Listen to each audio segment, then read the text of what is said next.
Hey world, my name is Dan Brown, and I'm here to teach you how to solve one of society's modern-day mysteries. Erno Rubik's Magic Puzzle Cube is something that has frustrated millions of people since its release in 1980. But never fear, I'm here to put an end to all that because I'm going to teach you how to solve it.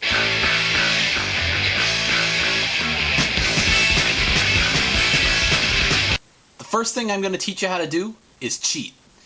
If you want to solve the Rubik's Cube without memorizing everything, twist the top layer 45 degrees, put your finger in here, or something else if it's an older cube, pry out that piece, and then you can take out all the pieces and rearrange it so that it's solved. While the cheating is easy, it's not nearly as impressive as actually solving it in front of people. So I'm going to teach you how to solve it, but before I can teach you how to solve it, I have to teach you the move notation because you're not going to understand anything if you don't understand the notation. This side, the side that faces you, is the front side. This side is the right side, it's on the right. This side is the left side. This top side is the up side. And this bottom side is the down side. Simple. If I was to say front, it means you twist the front side clockwise. Clockwise as though you were facing the front side, because you are. If I was to say left, twist the left side clockwise as though you're facing it. Left inverted is the same thing but backwards, counterclockwise. Left inverted looks like that. Front inverted looks like this. Up looks like this. Up inverted looks like this. Right looks like that, etc., etc. You get the point. Now that you know the move notation, you're ready to begin learning how to solve it.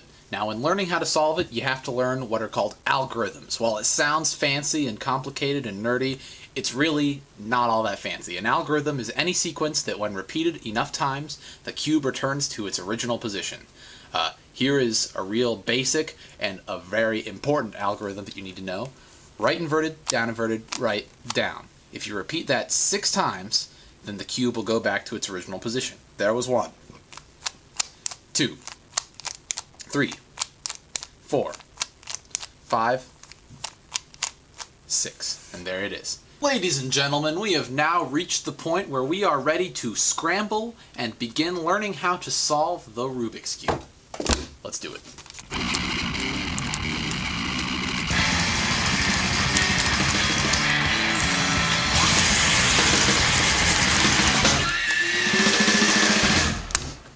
Scrambled and ready to begin solving.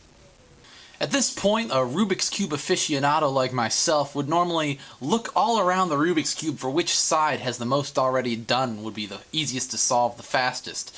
But for you, the beginner, we're going to have you start with the green side on your first couple of solves just for the sake of consistency. It'll make things easier, just trust me. If you want to figure out which side of the cube should be what color, it's easy. Just look at the center piece. This side is the green side because the center piece is green. No way that you move the cube can change that center piece. The first step in solving the green side is going to be solving this green cross. In doing this, we have to look for these 4 green pieces, one at a time. Let's look for one of them. Here's one of them. Before you can get the piece where it needs to be up here, you have to get it directly underneath where it needs to be. So we're going to get this in the bottom layer and then swing this around to the white side right there. Once we have it there, if we rotate the front side twice, you'll have it lined up.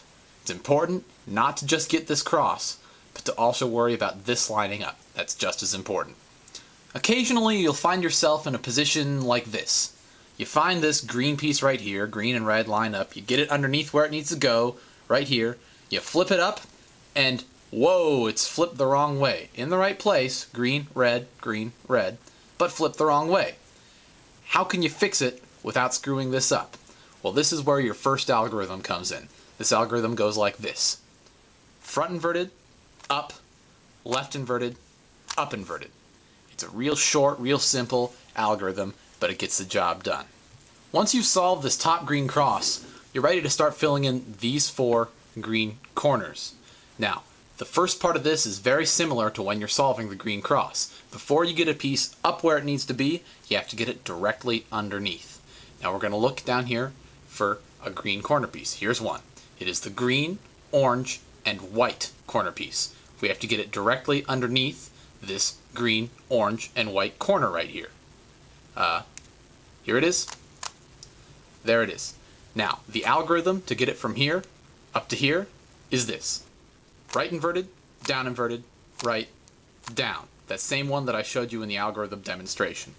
Now, you're going to need to do this multiple times until this is in the correct place with the correct orientation. So repeat it.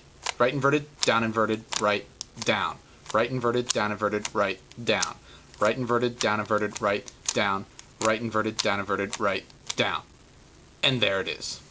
Depending on the orientation of this cubelet when it's directly underneath where it needs to be up here, you're going to have to do the right inverted, right, down algorithm a different number of times. Like you saw before, it took 5 times. In this case, when it's directly underneath, it'll take 1, 2, 3 times. And sometimes it'll take just once. Once you've gotten all the corner pieces up here, congratulations, you've solved the first side of the cube. But if you've done it correctly, not only have you solved the first side of the cube, you've also solved the entire first layer.